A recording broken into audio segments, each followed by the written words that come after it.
كنت عم بلعب أنا ورفقاتي، فأجت طيارة رميك وقصفت قنابل عنقودية فاتصابت، فأخذونا على مشفى في بأنطاكيا تركيا.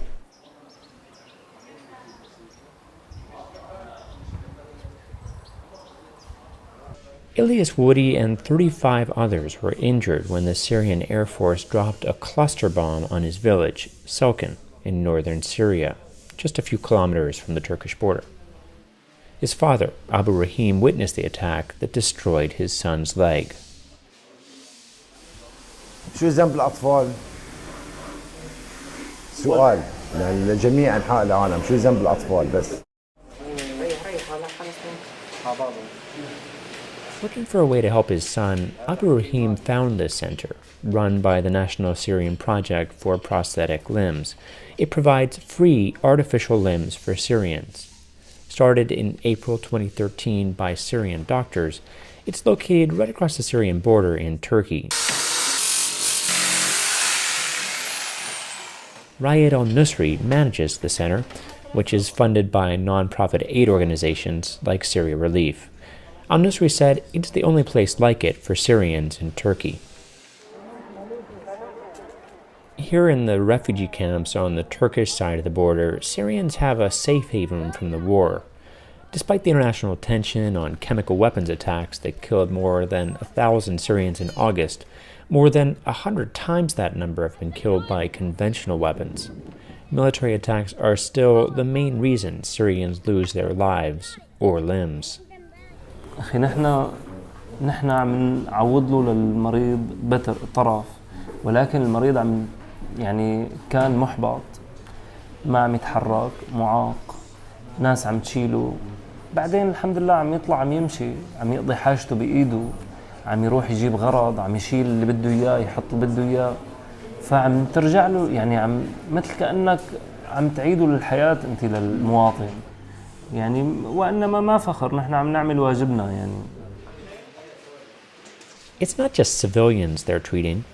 A native of the Syrian city of Hama, this 26-year-old was a fighter in the Free Syrian Army. He now lives in Turkey, where he's learning to walk again. أنا كنت بكتيبة الشهيد رائد الشيخ مقلد، فنحن قمنا بضرب حاجز الحماميات الشرقي كورناز. ضربنا الحاجز تقريبا الحاجز انتهى خالص، صار يضرب علينا من هناك صواريخ، فسقط أحد الصواريخ جنبنا مما أدى إلى استشهاد 7 شباب من رفاقي، وأنا انقطعوا جريت 2 من فوق الركبة، وتم إسعافنا إلى أقرب نقطة طبية وعلاجنا الحمد لله. أنا متفائل وسعيد لأني انضميت بنفسي، ما حدا جبرني على شيء، أنا من ضميري من ديني إنه انضميت لهالشيء.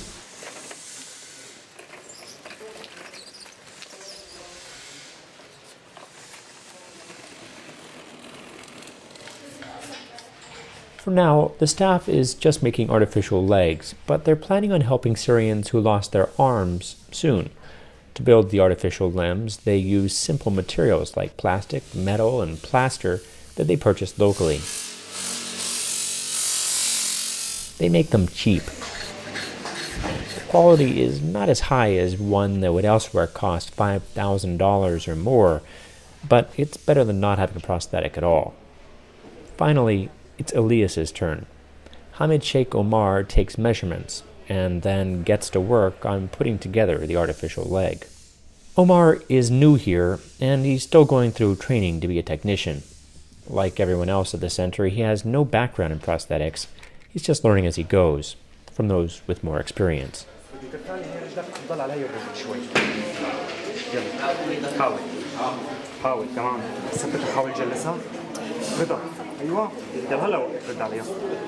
أخي بأي مكان مهم يكون في مساعدة، المهم نقدر نقدم دور. أخي ما في شيء صعب، بالبداية كل شيء بيكون صعب، واحد بس يحب الشغلة اللي عم يشتغلها ويحس بالدور اللي عم يقدمه، كل شيء سهل بيطلع له. At long last, Ilyas gets his new limb and takes his first few tenuous steps.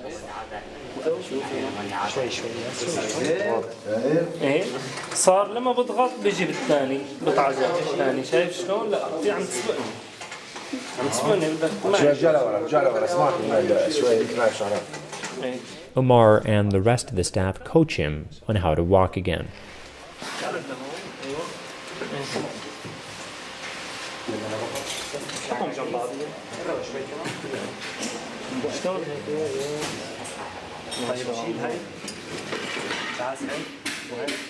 كويس جدا جدا، وخاصة إنه اشتغلوا على الأجر كتير منيح.